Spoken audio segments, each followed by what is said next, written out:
तो दोस्तों, आप कल क्या थे और आज क्या हैं, ये महत्वपूर्ण नहीं होता। महत्वपूर्ण ये होता है कि आप कल क्या बनना चाहते हैं, कल आपका सपना क्या है, आप कहाँ तक पहुँचना चाहते हैं। दोस्तों देखिए, जब आप स्टेशन में जाके टिकट मांगते हैं तो क्या आपके टिकट मांगने से ही आपको टिकट मिल जाएगा? आप जब तक बताएंगे ही नहीं कि आपको जाना कहाँ है, आप वो बेचारा आपको कहाँ की टिकट देगी, है ना। एग्जैक्टली वैसे ही अगर हमको पता ही नहीं है कि हमारा लक्ष्य क्या है, हम सफलता तक कैसे पहुँचेंगे। अगर हमें सिर्फ इतना ही पता है कि हमें सफल होना है, लेकिन किस चीज़ में सफल होना है। तो आज के इस चैप्टर में हम डिस्कस करेंगे कुछ ऐसे हथियारे जो हमारे लक्ष्य की हत्या कर देते हैं, और ऐसे कुछ स्टेप्स हम डिस्कस करेंगे जो कि हमें अपने लक्ष्य को पाने में, हासिल करने में हमारी मदद करेंगे। ये सारी चीज़ें हम डिस्कस कर रहे हैं from the book magic of thinking big. तो दोस्तों, इस बुक का बहुत सारे चैप्टर्स हम ऑलरेडी डिस्कस कर चुके हैं। अगर आपने नहीं देखा है, please do visit my channel. और मेरा नाम अनिमा है, मैं एक लॉ ऑफ अट्रैक्शन कोच हूँ। इस चैनल में मैं बुक्स पढ़ती हूँ। मुझे बहुत अच्छा लगता है बुक्स पढ़ना। जो भी बुक मैं पढ़ती हूँ उसके सारे चैप्टर को मैं आप लोगों के साथ डिस्कस भी करती हूँ, ताकि जितने भी सेल्फ हेल्प बुक्स हैं उन सब का फ़ायदा हम सबको ही ले सकें। देखिए, हमारे स्कूल और कॉलेजेस में, हमारे एजुकेशन सिस्टम में हमें बहुत सारी बुक्स पढ़ाए तो जाते हैं, लेकिन जो बुक सही में हमें अंदरूनी ताकत दे, जो हमारी मानसिक विकास करे, हमारी मनोबल को दृढ़ करे, वैसे किताबें हमारे स्टडी सिलेबस में बहुत कम होती है। तो वो सारे बुक को हम बहुत ज़्यादा से ज़्यादा लोगों तक पहुंचाने के लिए हमारी ये कोशिश है।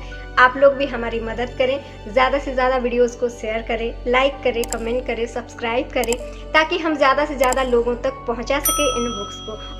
और अगर आप लॉ ऑफ अट्रैक्शन के संबंधित कोई भी जानकारी जानना चाहते हैं तो आप मेरे टेलीग्राम चैनल ज्वाइन कर सकते हैं। वहाँ पे हम ओपन चैट में डिस्कस करते हैं, जिसको जो भी प्रॉब्लम होती है। ठीक है, चलिए आज का चैप्टर हम डिस्कस करते हैं, जिसका नाम है लक्ष्य बनाएं सफल बनने के लिए।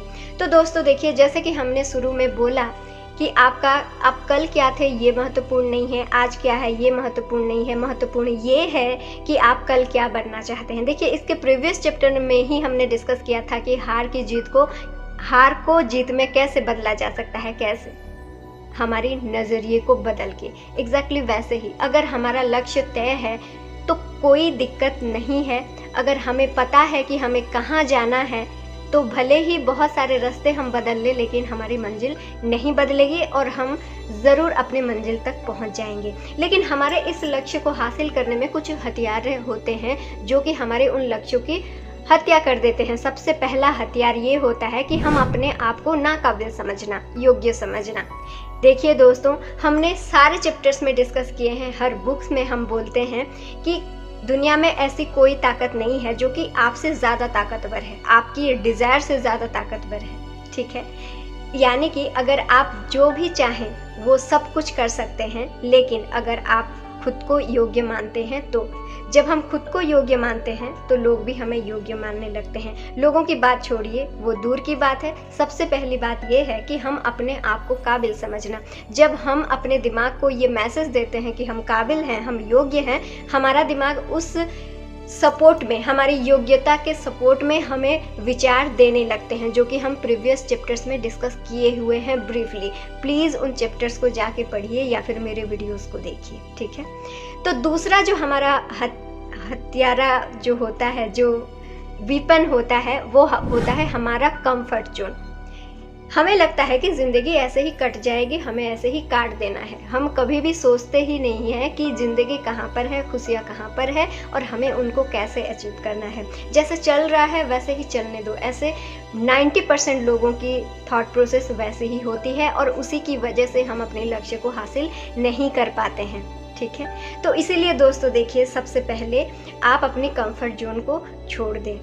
ठीक है, तीसरी चीज़ ये है कंपटीशन का डर। देखिए, जब भी हम कोई भी फील्ड में अच्छा करना चाहते हैं, हमें सबसे पहले ये लगता है कि यहाँ पर पहले से ही बहुत काबिल लोग हैं। देखिए, ये जो वीपन है, ये हमारे फर्स्ट वीपन से रिलेट करता है। जब हम खुद को नाकाबिल समझते हैं ना, हम दूसरों को ज़्यादा काबिल समझने लगते हैं। वहीं से शुरू होती है कंपटीशन। देखिए, ये कोई भी रेस नहीं चल रहा है, कोई ज़िंदगी रेस नहीं है। लोग आपको गलत बोलते हैं, ज़िंदगी में कोई भी रेस नहीं चल रही है। ये हमारी फील्ड है, इसमें हमें ही दौड़ना होता है, हमें ही जीतना होता है। रोज़ हम अपने आप को जितना बेटर, जितना बेहतर बनाते जाते हैं, हम अपनी ज़िंदगी में आगे बढ़ते जाते हैं। किसी का किसी के साथ कंपैरिजन नहीं होता, कोई किसी के साथ समान नहीं होता, हर किसी की ज़िंदगी अलग होती है। इसलिए आप जो फील्ड में कुछ भी बनना चाहते हैं, कुछ भी आपके लक्ष्य हैं, आप अपने लक्ष्य के तरफ एक एक कदम, छोटे छोटे कदम आगे बढ़ाते जाइए। और कौन है, कौन आपसे बेहतर है, कौन आपसे कम है, ये सोचना आपका काम नहीं है, ठीक है। देन जो हमारा चौथा जो वीपन होता है वो होता है पेरेंट्स का प्रेशर। और क्योंकि मैं एक मिडिल क्लास फैमिली से बिलोंग करती हूँ और हम रहते हैं इंडिया में, बहुत सारे लोग मेरे साथ रिलेट कर पाते होंगे। हमारे पेरेंट्स की डिज़ायर अलग होती है, हमारी डिज़ायर अलग होती है। अगर आप और आपके पेरेंट्स एक ही चीज़ चाहते हैं तो आप बहुत लकी हैं भाई, ठीक है।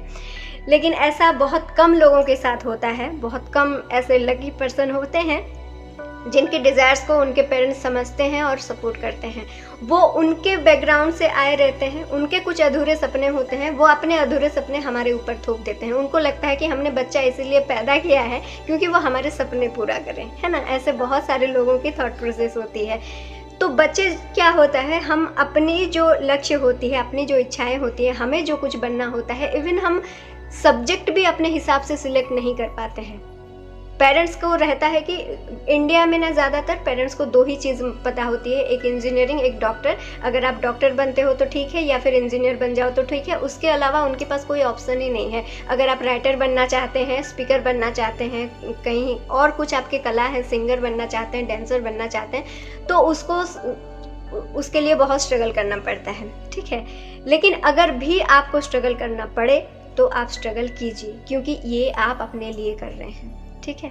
किसी के भी प्रेशर में मत आइए। और पांचवा जो हथियारा होता है वो होता है फैमिली प्रेशर। बहुत सारे लोगों के साथ ऐसे बहुत सारे घटनाएं होती हैं जहां पर उनकी फैमिली का जो भार उनके ऊपर आ जाता है। हो सकता है किसी का डेथ हो जाए, या फिर उनके जल्दी शादी हो जाए, उनका बच्चे हो जाए, इस तरह का कुछ होता है, तो वो अपने सपनों को दबा लेते हैं। तो देखिए, इस तरह का कुछ आपकी सिचुएशन है तो ये जो वीपन्स हैं, इन वीपन्स को दूर रख दें। हमेशा अपने आप को ज़्यादा प्रायोरिटी दें और अपने लक्ष्य को हासिल करने के लिए कुछ प्लान्स बनाएं, कुछ स्टेप्स लें। और वो स्टेप्स हम अभी आपके साथ डिस्कस करने वाले हैं। वो 4 स्टेप्स लें। पहला स्टेप्स क्या है? देखिए, आपको 10 साल बाद क्या करना है, 10 साल बाद आपकी ज़िंदगी कैसी होनी चाहिए, वो आप कंप्लीटली एक प्लान बनाएं। आप कंप्लीटली उसको विजुअलाइज करें कि आपकी ज़िंदगी कैसी होगी, हर एरिया में कैसी होगी।